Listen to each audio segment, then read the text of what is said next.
Assalamualaikum warahmatullahi wabarakatuh. Halo semuanya, perkenalkan nama saya Andaria Devravisa. Saya dari kelas 10 IPA 3. Saya di sini akan menjelaskan tentang periodisasi perkembangan masyarakat praaksara berdasarkan hasil-hasil kebudayaannya. Nah, sebelum kita lanjut ke pembahasan, apa sih itu praaksara? Jadi praaksara berasal dari kata pra yang berarti sebelum dan aksara yang berarti tulisan. Jadi praaksara adalah masa di mana manusia belum mengenal tulisan. Dan di masa ini terbagi atas dua zaman, yaitu zaman batu dan zaman logam. Zaman batu, zaman di mana manusia menciptakan alat-alat kebutuhan dari batu. Pada zaman ini dibagi menjadi 4 periodisasi. Zaman yang pertama adalah zaman Paleolitikum, dikenal sebagai zaman batu tua. Zaman ini ditandai dengan adanya perkakas yang terbuat dari batu yang masih kasar, sederhana, dan sangat primitif. Zaman Paleolitikum dibagi menjadi 2 kebudayaan, yaitu kebudayaan Pacitan, di mana alat-alat batu banyak ditemukan di daerah ini berupa kapak genggam dan kampak perimbas. Dan yang kedua adalah kebudayaan Ngandong, di mana ditemukan perkakas berupa alat-alat dari tulang dan tanduk, dan juga ditemukan flakes atau alas serpih yang terbuat dari batu. Yang kedua adalah zaman batu Madya atau Mesolitikum. Zaman ini diperkirakan berlangsung pada masa Holocene awal setelah zaman es berakhir. Pendukung budaya ini ialah Homo sapiens yang merupakan manusia cerdas. Ciri dari zaman ini yaitu budaya kejoken Modinger yang berasal dari bahasa Denmark, yaitu kejoken yang berarti dapur dan moding yang artinya sampah. Jadi kejoken Modinger ialah tumpukan atau timbunan kulit kerang dan siput yang mencapai ketinggian kurang lebih 7 meter dan sudah membatu atau menjadi fosil. Hal ini ditemukan di sepanjang pantai timur Sumatera antara Langsa dan Medan.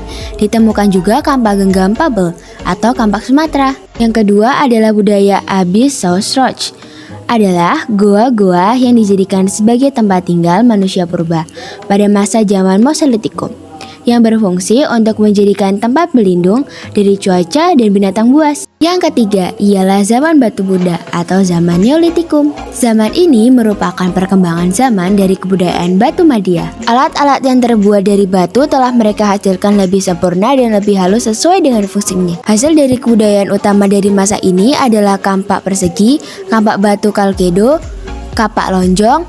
Selain itu, berkembang juga perhiasan, gerabah, dan pakaian. Yang keempat adalah zaman Megalitikum atau zaman batu besar.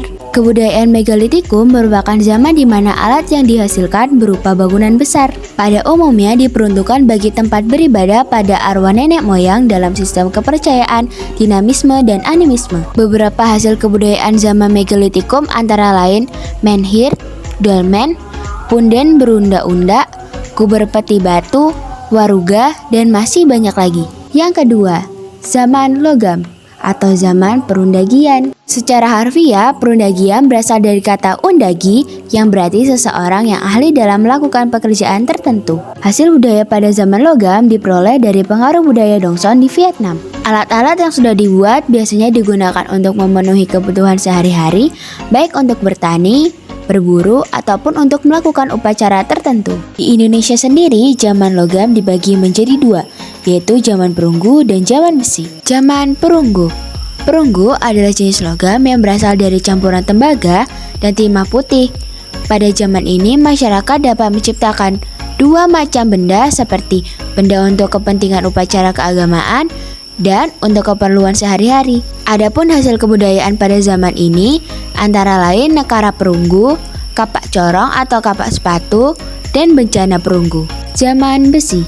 Pada zaman ini orang sudah dapat melebur besi dari bijinya untuk dituang menjadi alat-alat yang diperlukan. Alat-alat besi yang dihasilkan antara lain mata kampak bertungkai kayu, mata pisau, mata sabit, mata pedang, dan cangkul. Teknik pembuatan hasil kebudayaan zaman logam ada 2. Yang pertama, teknik cetak tuang.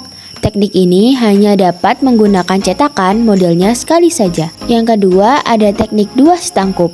Teknik ini dapat menggunakan cetakan berulang kali.